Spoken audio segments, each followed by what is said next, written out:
वरना सुन लेंगे वहीं से। आप तो युवाओं के लिए प्रेरणा स्रोत हैं सर। तो आज के इस शानदार पंडाल में डॉक्टर भीमराव अंबेडकर प्रतिमा अनावरण समारोह का जो आयोजन किया जा रहा है, समारोह समिति के अध्यक्ष गणपत मेघवाल शास्त्री जी, उपाध्यक्ष शांतिलाल कंडारा जी, उपाध्यक्ष ताराचंद राव जी, सचिव रामनिवास बाजिया जी, कोषाध्यक्ष सुरेश कुमार खुड़ीवाल, इन सब ने, इस समिति ने शानदार काम किया है और जिसके बारे में मेरे से पूर्व वक्ताओं ने पूरी जानकारी दे दी है। इतना ज़रूर कहना चाहूँगा कि जब धरातल पे काम करना होता है और विशेषकर समाज का या कोई ऐसा ग्रुप का काम करना होता है, तब लोग एक दो को छोड़ के कन्नी काटने लगते हैं। अक्सर हमने अनुभव के साथ भी देखा है, बहुत सी कमेटियां बनती हैं सरकार में, तो कमेटी में काम करने, कमेटी चाहे 10 की हो, काम करने वाला एक दो होता है और वही सारा काम करता रहता है। कमेटी के दूसरे मेंबर थोड़ा बहुत सपोर्ट करते रहते हैं। लेकिन इस समिति में मुझे ये बताया गया कि प्रत्येक व्यक्ति ने, प्रत्येक सदस्य ने, सर्व समाज के सभी सदस्यों ने अपना योगदान दिया। मेरी तरफ से इन सबको, इन पूरी समिति को बहुत बहुत धन्यवाद, बहुत बहुत आभार, बहुत बहुत बधाई। आज के इस प्रोग्राम की अध्यक्षता कर रही श्रीमती अलका कंदोई जी, अध्यक्ष नगर पालिका मुंडवा हैं। विशिष्ट अतिथि भंवरलाल जी जनागल, सुश्री अमिता मान एसडीएम मुंडवा, हो सकता है नहीं हो, कुछ हो सकता नहीं हो, मैं ये पूरी सूची पढ़ रहा हूँ। श्रीमती आयशा कंडारा जी, श्रीमान मनीराम कीचड़ जी, श्रीमान शिवराज कृष्ण जी, रेवत राम डांगा जी, घनश्याम सदावत जी, जिन्होंने बहुत अच्छी बातें यहाँ इस मंच के मार्फत कही, जो पूर्व चेयरमैन भी हैं आपके नगर पालिका के, रमाकांत शर्मा जी, पूर्व पार्षद, लक्ष्मी नारायण मुंडेल जी, जिन्होंने भी बहुत शानदार अपनी सशक्त वाणी में बहुत अच्छी बातें हमें बताई, सुभाष कंदोई जी, जिन्होंने भी बहुत अच्छा हमें बातें कहीं। और मैं जो कहना, बहुत सी चीज़ें चाह रहा था कहना, ये 2-3 वक्ताओं का जिनका मैंने नाम लिया, उन्होंने पहले ही कह दिए, इसलिए मेरा काम थोड़ा आसान हो गया। चेतन रावल जी शायद आए नहीं है, मुमताज़ अली जी समाज सेवी, श्रीमान आयदान राम मुंडेल जी समाज सेवी, और उपस्थित, क्षमा चाहूँगा दूसरों के नाम ना तो ध्यान है और ध्यान भी है तो समय नहीं है, तो उपस्थित सभी अतिथिगण, मुंडवा के प्रबुद्ध नागरिकों, आसपास के प्रबुद्ध नागरिकों, आसपास के गांवों के प्रबुद्ध नागरिकों, माताओं, बहनों, पत्रकार बंधुओं और प्यारे बच्चों, शायद वक्त काफ़ी बीत चुका है और मैं क्षमा चाहूँगा कि प्रोग्राम मेरे कारण थोड़ा विलम्ब से हुआ है। आज जब सुबह में जयपुर से 7 बजे चला, मुझे इस बात का अंदाज़ा नहीं था कि जयपुर और किशनगढ़ के बीच में जो हाईवे है उस पर काफ़ी काम चल रहा है और रुकते रुकते आखिरकार किशनगढ़ की जो फ्लाईओवर है उस पे 1.5 घंटे का जाम मुझे मिला। जाम के कारण लेट हुआ, लेकिन क्योंकि मेरे कारण प्रोग्राम लेट हुआ है तो मैं आप सभी से क्षमा प्रार्थी भी हूँ कि मेरे कारण आप लोगों को शायद 2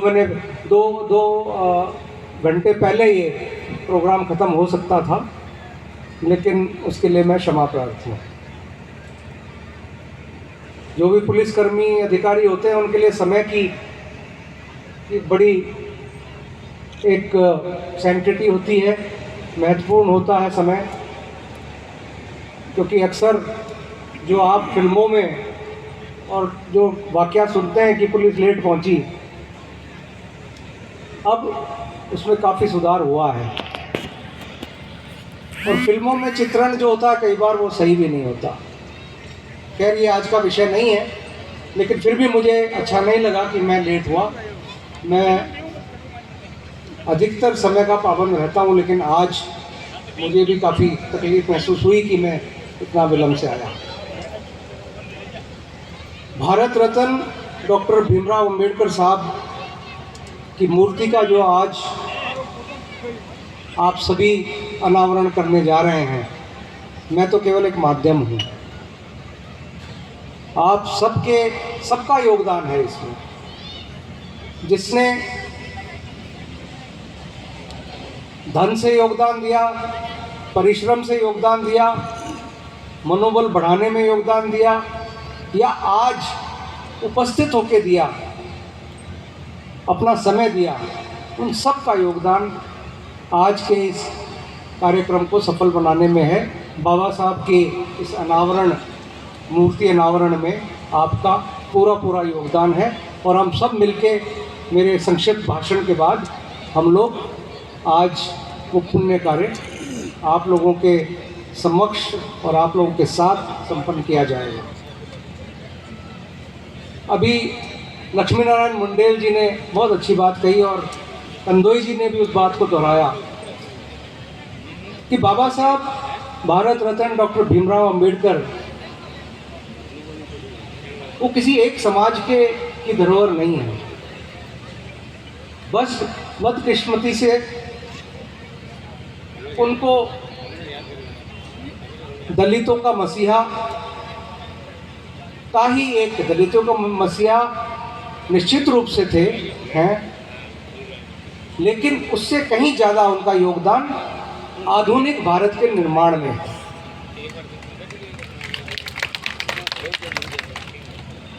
आपको ध्यान होगा, अगर बाबा साहब की जीवनी के बारे में आप पढ़ेंगे तो आज़ादी से पहले महिला अधिकारों के बारे में, यहाँ माताएं बहनें महिलाएं बैठी हैं, महिलाओं के अधिकारों के बारे में उन्होंने 100 वर्ष से पहले बात शुरू कर दी थी। और आज इनमें से कोई अगर सरकारी कर्मचारी अधिकारी हैं महिला, मातृत्व अवकाश जिसको चाइल्ड केयर लीव कहते हैं, राज्य सरकार 730 दिन किसी भी महिला को मातृत्व अवकाश देती है पूरे करियर में। कितनी बड़ी सुविधा है। और ये आइडिया कब शुरू हुआ? बाबा साहब ने 100 साल पहले इस विचार को रखा था। श्रमिकों की बात करें, 100 साल पहले हम अधिकतर सभी लोग श्रमिक थे, चाहे खेतों में श्रम कर रहे होंगे या कहीं और श्रम कर रहे होंगे। हम में से कोई ऐसा, मेरे ख्याल से कोई धनाढ़ सेठ या बहुत इक्का दुक्का कोई होगा, बट हम सब अधिकतर 99% श्रम करते थे। और श्रमिकों की बात बाबा साहब ने उठाई, श्रमिकों के अधिकारों की बात बाबा साहब ने उठाई। उनके लिए जो वेलफेयर कल्याण की बातें हैं वो बाबा साहब ने उठाई। और देखिए, कई बार जो व्यक्ति करता है वो एक्शन जो होता है वो विचारों के बाद होता है। और विचार कैसे आते हैं? विचार आते हैं गहन अध्ययन के बाद, रिसर्च के बाद, शोध के बाद। और बाबा साहब ने, जैसा मन से भी कहा गया, मैं ज़्यादा नहीं दोहराऊंगा, विलक्षण प्रतिभा के धनी थे। और 100 व्यक्तियों में जो टॉप वर्ल्ड के आज तक इंटेलिजेंट जो पर्सनैलिटीज़ हैं उनमें से एक थे। कोलंबिया यूनिवर्सिटी, जहाँ आज भी उनका आलेख लगा हुआ है, उनकी मूर्ति लगी हुई है। ऑक्सफोर्ड यूनिवर्सिटी, लंदन, मतलब उनका जो कार्य क्षेत्र था या उनका अध्ययन के क्षेत्र थे, उन्होंने जो भी किया उन्होंने उसमें महारत हासिल की, एक्सीलेंस हासिल किया, नंबर 1 रहे। आज़ादी से पहले अर्थशास्त्र में उन्होंने बहुत काम किया, लेकिन अर्थशास्त्री के रूप में उनकी जीवनी पे बहुत ज़्यादा प्रकाश नहीं डाला गया। भारतीय रुपये पे उन्होंने शोध किया। भारतीय रिजर्व बैंक के बारे में जो आइडिया था उन्होंने दिया, तो आज़ादी के बाद भारतीय रिजर्व बैंक भी बना। भारतीय जितने भी हमारे बड़े बड़े बांध बने, उनकी सारी योजना बाबा साहब के परिकल्पना की थी। ये सारी बातें आज़ादी से पहले कर चुके थे, और इसीलिए जब संविधान निर्माण की बात आई, प्रारूप समिति की बात आई, तो हमारे जो बड़े नेता थे उस वक्त, उन्होंने एक स्वर में बाबा साहब को उस प्रारूप समिति का अध्यक्ष नियुक्त किया। और मैं यहाँ जिनको शुरू में मैंने जो बात की थी आपसे कमेटी वाली, उसको पुनः मैं बताना चाहूँगा कि जो भी सदस्य थे, किसी न किसी कारणवश वो अपना इतना योगदान नहीं दे पाए, और अंततः बाबा साहब के कंधों पे भारतीय संविधान लिखने का, उसको एक शेप देने का, फाइनल ड्राफ्ट को शेप देने का की महत्वपूर्ण जिम्मेदारी उनके कंधों पे आई, और उसके बखूबी उन्होंने निभाया। और जैसा कहा गया, सर्वश्रेष्ठ संविधानों में से एक संविधान है। और ये जो आप कहते हैं कॉपी करने वाली बात, देखिए दुनिया में कोई भी आइडिया जो है वो हमारे मानव संस्कृति से धीरे धीरे विकास होते एक आइडिया डेवलप होता है। हम बीज भी जब बोते हैं ज़मीन में, तो बीज होता है पहले, फिर धीरे से पौधा फूटता है, और उस पौधे की अगर हम रखवाली नहीं करें तो मर जाता है, फिर वो वृक्ष में तब्दील होता है, लोगों को छाया देता है, फल देता है, फूल देता है। आइडिया, इसी आइडिया को आगे तक ले जाना भी कई बार एक बहुत बड़ी बात होती है। आजकल आप स्टार्टअप्स की बात सुन रहे होंगे। स्टार्टअप्स क्या है? स्टार्टअप का मतलब है मेरे पास कोई आइडिया है, उस आइडिया से मैं एक बिजनेस शुरू करना चाहता हूँ। तो आइडिया तो हो सकता है बहुत लोगों के पास हो, लेकिन बिजनेस जो शुरू करेगा उसको आगे तक ले जाएगा, करोड़ों का उसको वैल्यू नेटवर्थ बनाएगा। असली आइडिया का इम्प्लीमेंटेशन तो उसने किया। तो निश्चित रूप से जितना उस वक्त संसार में दूसरे देशों के संविधान थे उनका अध्ययन किया गया,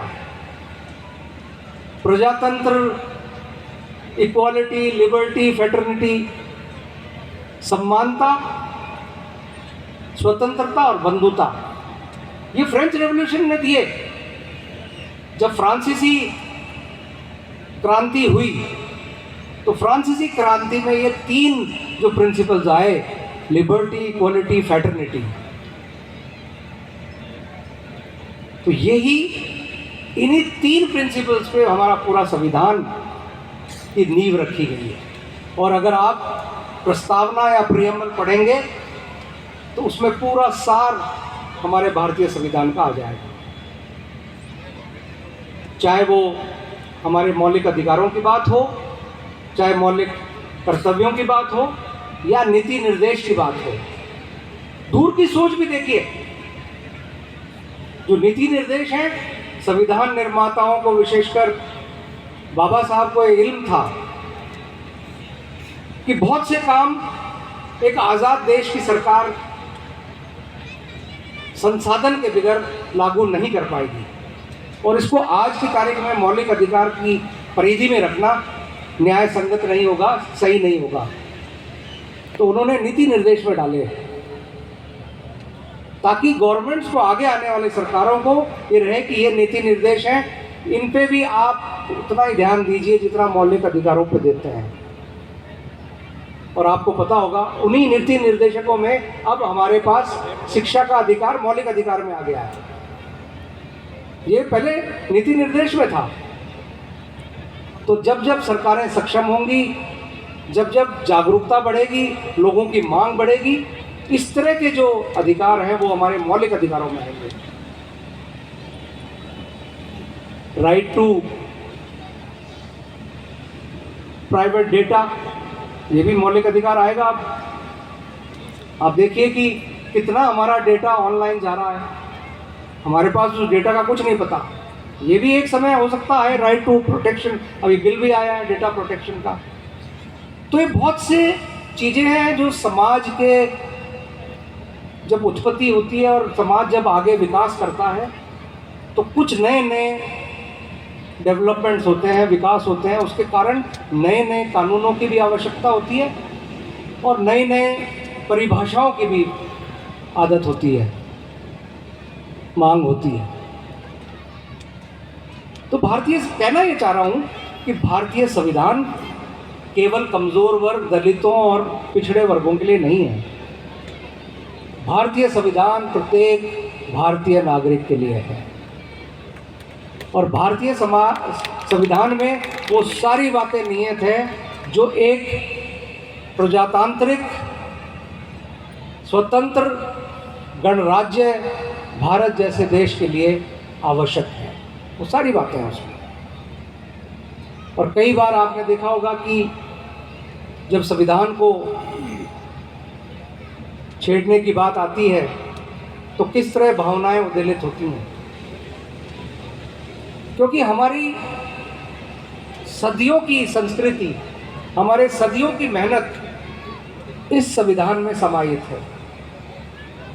भारत में जिसकी विविध क्षेत्र हैं, विविध भाषाएं हैं, विविध जातियां, विविध धर्म हैं, उसमें एक पॉलिसी नहीं चल सकती, एक यूनिफॉर्मिटी नहीं चल सकती। डाइवर्सिटी या विविधता हमारे देश की पहचान है। इस पहचान को आप एक रूप नहीं दे सकते। संविधान ने भी ये किया, सबके लिए एक समावेश करके सारे जो बिंदु हैं वो संविधान में डाले गए हैं। तो ऐसे महान व्यक्तित्व का मैं मुंडेल जी का धन्यवाद करना चाहूँगा कि उन्होंने ये बिंदु उठाया कि इनकी जीवनी, इनके विचार हर भारतीयवासी के लिए।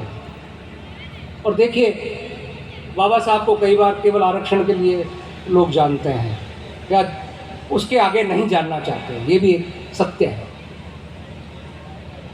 लेकिन बाबा साहब आरक्षण तो केवल एक छोटी सी सुविधा थी जो उन्होंने हजारों वर्ष से वंचित लोगों के लिए एक सुविधा दी, और उसमें तो केवल अभी 75 वर्ष हुए हैं।